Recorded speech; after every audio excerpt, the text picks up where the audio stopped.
Danny Flexen here for Seconds Out. Delighted to be joined in person for a change by top trainer Peter Fury. Peter, how are you? Yeah, good to see you, Danny. Last time I seen you was up in the gym, wasn't it? It's been a while ago, huh? A year ago or something?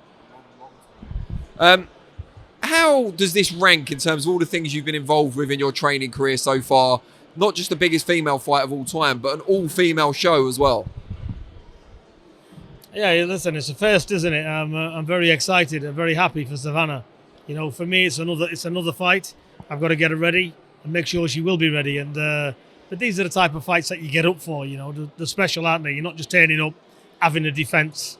This unifies all the belts. I think it's amazing. We've got an amazing opponent in Claressa Shields, and I think Savannah's a super talent. So really looking forward to getting this fight on. What's the keys to victory for Savannah in this fight without giving away too much of the game plan? Well, obviously, I'm not going to give anything away because it's a serious fight, but what it comes down to is the heart, toughness, and who's prepared to dig the deepest. You know, and believe me, Savannah will dig deep for this fight. She'll put her heart and soul in it. So I'm happy. There was a lot of talk up there about their amateur history. Psychologically, do you think that plays into things, particularly with Shields, knowing that Savannah's the one person who's beaten her? You know, look, amateur boxing's brilliant, but it's two different sports. Pro boxing and amateur boxing, there's no similarities. The only similarities is they've got a pair of shorts on and they've got boxing gloves on. That's where it ends. This is a professional, grown-up sport. It's a dangerous sport. It's a hate business. Amateur boxing is not about that. It's tip and tap moves. It's a point scoring system. This is a different ball game. You know, this is like having an argument with somebody, going outside and getting badly set about, going in hospital. This is the difference. That's amateur and pro, isn't it? So what I'm saying is, it means zero, the amateur stuff. It's shite. I don't care if Claressa's got 20 medals, to be honest. Congratulations. She's had an amazing achievement in her amateur career. This is pro fighting. Yeah? This is a different ball game. How much does it excite you to kind of have your fighter go up against the self-proclaimed greatest female of all time, but may actually be the greatest woman fighter of all time? Because it's kind of like if you had a male boxer going up against a Canelo or a Terence Crawford. Is it exciting? No, look, she's got a pair of hands and she'll have gloves on.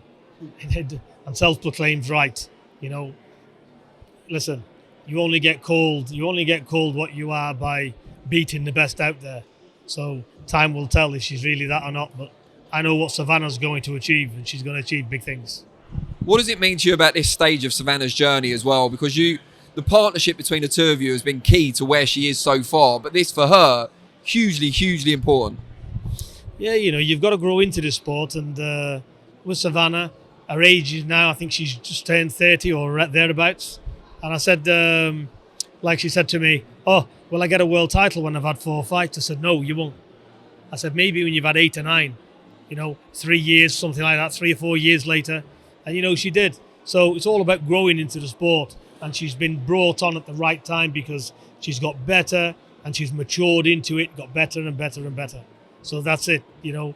So now, this is her time. She's not going to get better and better. Savannah's at her peak now. So this is why it's great to put this fight on. Because there's no excuses. She's ready, and I believe it'll be enough. And I think she's going to have a sensational night. I really do.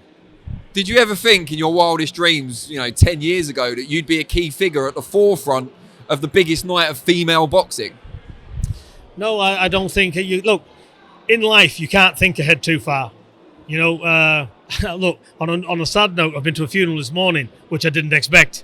You know, so tomorrow, thank you, tomorrow is not promised to none of us. And that's it. You know, I strongly believe in the blessed Lord, and that's it. That's what keeps me through, because if I had to wake up to this every single day, you know, it's ending. Get a grip, you know, nice car, you know, whatever. It's a piece of tin made by man. Don't fall in love with it, because you can't take it with you. So anything, tomorrow is not promised to nobody. And did I envisage this? No, I don't envisage anything. I just go about my business, and we train hard and we work on things, and that's it. And Savannah happens to be a special talent, and she deserves to be here. You know, it's not me with the key in the back. You know, it's nothing to do with it. You know, I'm here and I'm helping her the best way I can. But ultimately, you can't train a donkey to be a racehorse. You know, let's not forget that. So she's a super talent. Claressa's a super talent. But believe me, she has met her match 10 times over with Savannah. Now, you mentioned up there that when Savannah wins, if you'd say when, rematch, if it takes place in the US, you'd let someone else go in Savannah's corner. How difficult is that for you, not just with Savannah, but with Huey as well, if they do have to fight in the US, that you can't be there looking out for them? Oh, listen, I'm not going to stop their careers. I said on there, and I don't go back on my words. If Savannah comes through this contest all being well, and it's close, and there's a rematch, sure, she'll do the training camp over here with me. 10 days before, she'll go over there, do the press stuff. We'll talk through it. She'll get in there. She'll have an assistant trainer. Get on with it. She knows what to do. She's an experienced fighter. Same would have to go for Huey. If that was meant to be and he had to get over there, get over there. Look, like I said to you, I ain't got a rope around them. Don't get me wrong. Things happen in fights where you've got to adjust. There is that. But, it's risk-reward, isn't it? So, listen, it's only a fight at the end of the day. Get on with it. But would it be hard for you? I understand you've got faith in them to adapt themselves, but for you, watching on TV, wherever you might be, knowing you can't influence it directly, it must be tough. It can be tough, but let me tell you something with boxing. You can be too involved in boxing.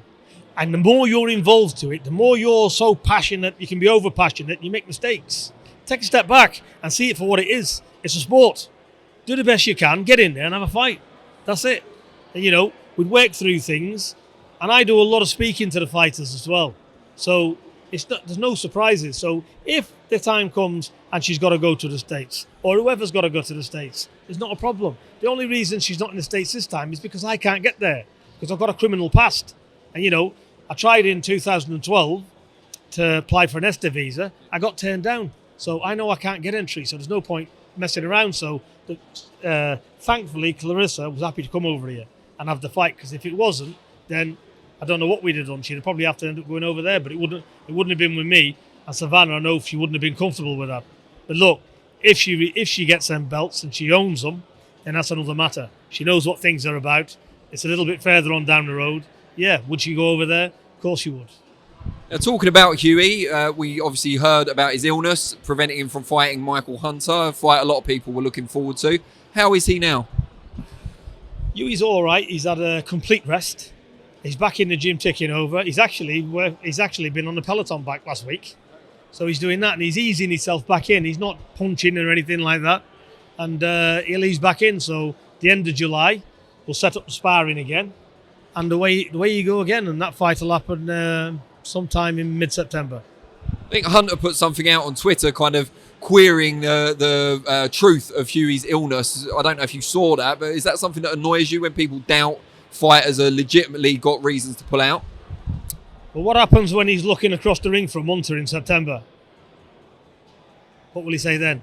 I think, look, I understand Hunter's frustrated because he's had a camp, and you're going to be like that. But look, he's had an unfortunate, nothing to do with boxing. He hasn't got injured. He hasn't got anything. He's fell ill because he's ended up with an abscess, hasn't he?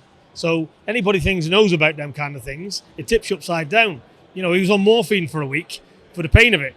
Look, he left an hole in his ass as big as a 50p piece. So, let's get real here. Thanks for that. You're welcome.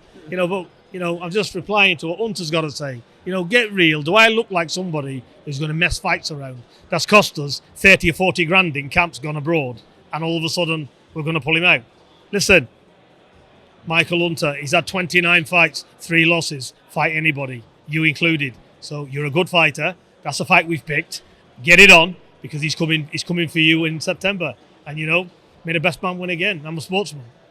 Listen, put up or shut up. You're either good enough or you're not. We'll soon see. Now, talking of that fight, where does the winner find themselves on the world stage? Are they right in line for a title shot in your view? Yeah, it puts them in mandatory position for the WBA. But like I say, whatever happens after that fight, it don't matter to me whether he takes belts or not. Fight anybody. If, let's say, Huey comes through and it's Dubois. If we get messed around with Dubois and his team, we'll take another route. Simple as that. If that fight can be made, put it on. It can happen straight away. So there. No problem for us, is it? And then you've got, as you said, skidding around protecting fighters because they may get beat. That ain't happening here. We saw Dubois recently beat Trevor Bryan. I think most people expected that sort of result. And then this weekend, just gone, we saw Joe Joyce beat Christian Hammer. You've been in the opposite corner to Christian Hammer before. Did you expect any more from him? No, these fights, what they're having, are foregone conclusions. They're gimme fights because there's nobody else to fight. You know, I'm not blaming Dubois for that. I said what would happen. Look, Trevor Bryan's an old man. You know, Huey and Hunter's a proper fight, isn't it? This is a 50-50 fight. These are the fights we want to see. We don't want to see fucking gimme fights. That's it. They're gimme fights. Get real. That's what they are. You're going to be in a serious fight. Huey's in a serious fight. Let's have them fights. I'm not saying the fellas won't have a fight, but it's who's available to fight. This is the world of heavyweight boxing. Everybody wants to go. The promoters, more to the promoters than the fighters. They want to protect the fighter or whatever, but I don't care about that here. Where everyone talks about undisputed in each weight class and finding undisputed champions, but the downside of that is people like Huey, if he beats Hunter, and Joyce and etc., are waiting a long time for their shot. No, I don't see that. You know, look, you know, if he, you know, God willing, he gets through his next fight, you know, it's whoever wants it next. You know, that's it. It's not personal. Don't care. You know, obviously, I'm not on about family here because people mince my words up. I'm on about all the other heavyweights out there. Yeah, not a problem. They can have a fight tomorrow as soon as that fight's ended. It doesn't matter to me. And I believe, as a boxing man, yeah, this is what needs to happen. This is why I'm going off this sport by the day. Social media and all that crap, yeah. Because all is here, chat. Have a fight, mate. That's it.